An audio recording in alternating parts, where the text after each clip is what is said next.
Olá, boa noite a todos. Sejam bem-vindos. Estamos iniciando a entrevista coletiva de hoje. Vamos falar de um problema que assola a todos nós, que preocupa há tanto tempo e cuja solução parece que está bem longe. É a crise hídrica do Brasil, podemos assim dizer, pelo menos na região sudeste, mas principalmente a nossa crise hídrica, Campinas, região, o estado de São Paulo. Por isso, chega de falar mal de São Pedro, né? Hoje nós convidamos um professor da Unicamp, professor Antônio Carlos Zufo, da área de hidrologia e gestão de recursos hídricos da Unicamp, para a gente procurar entender um pouquinho e saber o que a ciência, o que os homens que pensam podem fazer para minorar esse problema. Professor, boa noite, obrigado pela presença. Eu agradeço o convite. Boa noite. Conosco também, Rose Guglielminetti. Boa noite, Rose. E a sua primeira pergunta ao professor. Boa noite, professor. Boa noite, José Arnaldo. Boa noite a todos. Professor, essa crise hídrica, ela já estava anunciada? Houve falta de planejamento? Porque hoje o que nós percebemos é que há, de um lado, políticos acusando, principalmente o PSDB, de que não houve um planejamento, e, de outro lado, o próprio governo falando que a culpa é de São Pedro. O que aconteceu? Acho que aconteceram várias coisas ao longo dos anos, né? Nós temos uma variabilidade climática natural, então quando trabalhamos com hidrologia, nós sabemos que períodos secos, eles são sucedidos por períodos mais úmidos. E no caso do Cantareira, que hoje é o centro de todas as atenções, porque nós dependemos da região de Piracicaba, né, toda a bacia do PCJ depende da vazão do Cantareira, porque são os formadores do rio Piracicaba, e também essa água serve a 9 milhões de pessoas, né, no Alto Tietê, que agora foi reduzido para 6,6 devido a essa estiagem. Então, do período de 36 até 70, as precipitações eram mais baixas do que nós passamos na década de 70 até mais ou menos 2010. Então, o sistema ele foi projetado ou dimensionado num período de seca de longo período, de precipitações mais baixas. E até a década de 70, nós tínhamos muito problema também com abastecimento de água. Nem toda a população era atendida por rede. Nós tínhamos uma população rural muito grande e houve, então, um êxodo para as cidades, não foi só pelo desenvolvimento, mas também porque, por causa dessas secas que eram recorrentes, afetava muito o campo. Então, as pessoas acabavam vendo a cidade como melhor opção para vir. Então, houve o êxodo no Brasil, do rural para o urbano, mais ou menos na década de 50 e 60, onde nós estávamos ainda com um período de seca. E as cidades não tinham estrutura para absorver ou fornecer a infraestrutura necessária para essa expansão. Então, até a década de 70, nós tínhamos também uma deficiência no saneamento no Brasil, porque o crescimento das cidades era muito grande e a infraestrutura não acompanhava. A partir da década de 70, começou a chover mais. E o Cantareira ele foi concluído, a primeira fase em 74, que previa o aumento ou a transposição de 11 metros cúbicos por segundo, e a partir de 82 ficou pronta a segunda fase, que ampliou em mais 22. Então, a partir de 83, nós tínhamos 33 metros cúbicos por segundo sendo transferidos, então, para São Paulo. E a partir de então, começou a chover mais. No sudeste e no centro-oeste brasileiro, que aumentou em média 30% as vazões de todos os rios. Então, o Cantareira ele foi dimensionado para fornecer 33 metros cúbicos por segundo e, de repente, começou a fornecer mais água. Uma outra coisa que aconteceu é que até a década de 70, 80, o consumo médio per capita, né, em São Paulo era de 450 litros por habitante dia. E hoje está em torno de 200 a 250. Então, o consumo caiu pela metade. Então, com o mesmo recurso, hoje, que você teria na década de 70, hoje você abasteceria o dobro de pessoas. O Cantareira começou a produzir 30%, de 33 e chegou a produzir mais de 40 metros cúbicos por segundo. Tanto é que na renovação da outorga em 2004, foi ampliado a outorga de 33 para 36 metros cúbicos por segundo. E mesmo assim o sistema produziu mais. E houve pouca variabilidade entre as chuvas, os totais precipitados, durante 10 anos, ficou muito próximo da média, teve pouca variação. E o que manteve uma produção mais ou menos regular nessa última década.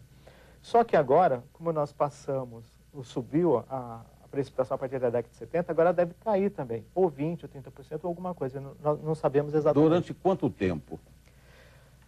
Então, isso vai durar 3 décadas, não tão crítico como nós tivemos o ano passado e esse ano, mas a média agora, até 2040, 2044, ela deve cair um pouco. Como ela subiu 30% a partir da década de 70 e ficou 40 anos, Agora, durante 30, 40 anos, deve ser um pouco mais baixo. Ou seja, nós aqui não veremos mais fartura de água, então? Não, agora, eu acredito que a partir de agora até 2040 vai ser recorrente o que acontecia até a década de 70, né, que eram precipitações mais baixas. Então, afeta todo o nosso sistema, o sudeste e o centro-oeste. E aí, o que fazer mediante essa falta de chuva, professor? Porque o que nós estamos percebendo, principalmente, vou falar aqui da região de Campinas.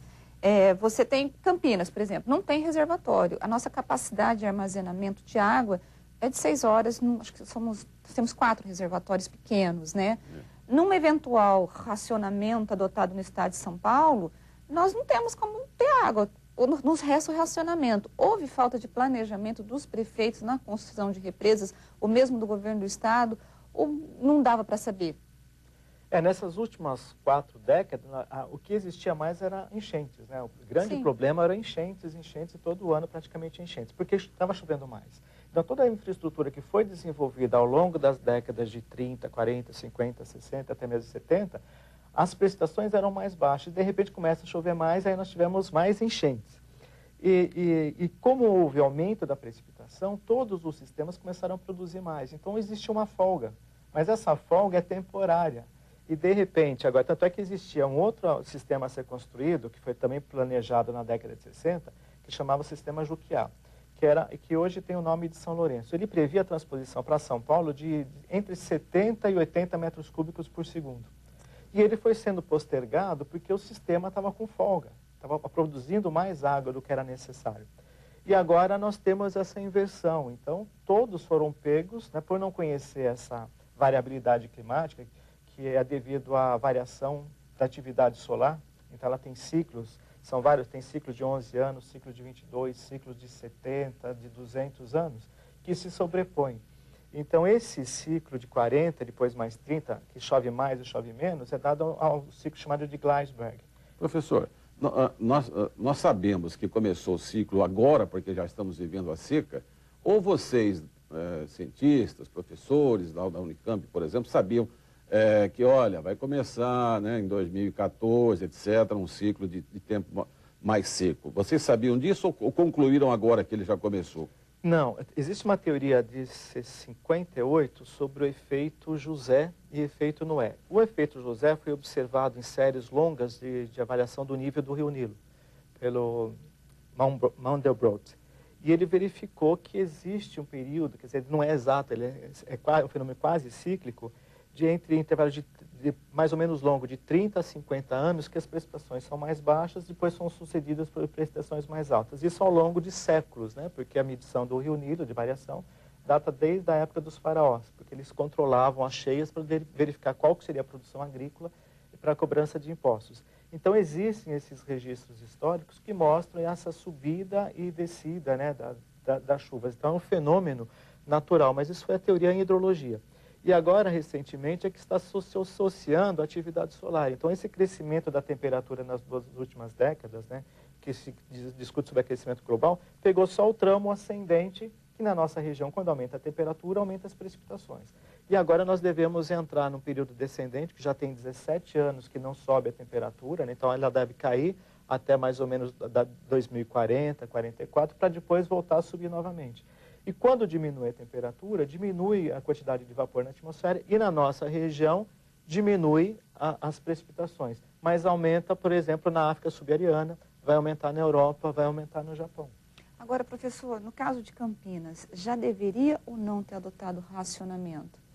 Bom, Campinas não tem reservatório de regularização, ela capta a vazão do Atibaia. Então, ela depende do nível d'água, da vazão que está passando na calha. Então, se tiver uma vazão mínima, acho que deve em torno de 2,7. Hoje está 3 pontos por segundo, 3 metros cúbicos por segundo. Não, a vazão, desculpe, a vazão estava, acho que em 17 ontem, não, acho que estava em 17. É a captação que estava em 3 metros cúbicos por segundo. Isso. Agora, a vazão, acho que estava em 17 ontem.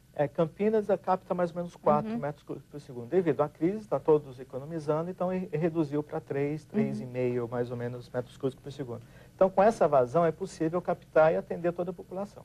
O problema é quando nós entrarmos no período seco, que não haverá mais chuvas, então o nível do rio ele vai gradativamente caindo até novembro. Então, só vamos ter água se chover nesses meses secos. Agora, não há uma Ou seja, previsão... então não adianta fazer rodízio agora, né? O revezamento, porque a água não tem onde guardar. não tem reservatório, não tem onde guardar, né? Não, ela vai passar, mas ela pode atender outros usuários, né, a jusante. Né, Essa semana, o prefeito Jonas Donizete esteve em reunião com o secretário de Recursos Hídricos. E uma das propostas que ele pediu, primeiro para que houvesse uma fiscalização maior do DAE em relação à captação ilegal do rio, né, naquelas captações em que parece que 61 pontos de captação ao longo do rio Atibaia, observou que 41 delas não têm autorização.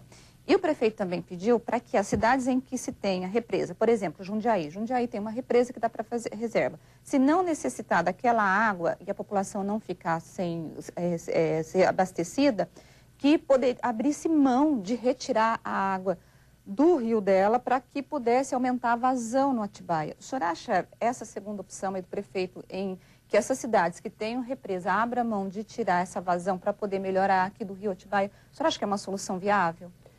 Bom, isso poderia ser feito, né, uma negociação. No caso de escassez, o uso prioritário da água é para abastecimento humano.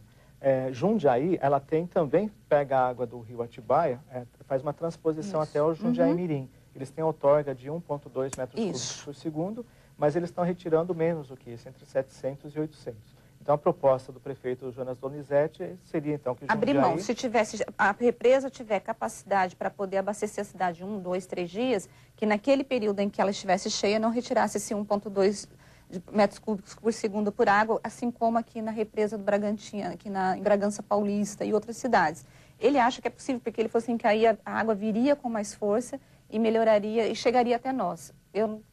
Isso pode acontecer, porque aumenta a vazão do rio e aumenta, então, a disponibilidade hídrica na captação.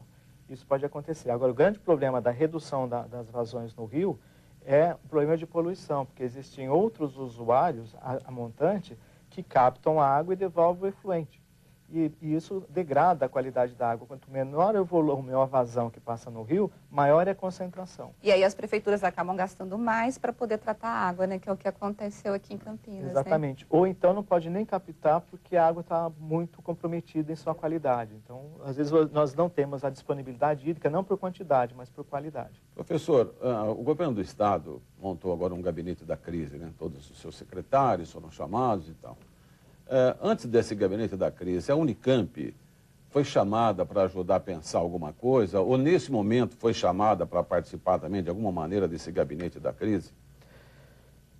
Não, não foi chamada, mas nós estamos participando porque em 2012 o consórcio intermunicipal de bacias, né, que é o PCJ, o consórcio PCJ, ele contratou um estudo da Unicamp, né, para a gente trabalhar em cima dos dados, das informações do Cantareira, para subsidiá-lo com informações para a renovação da outorga que deveria ter ocorrido em agosto do ano passado.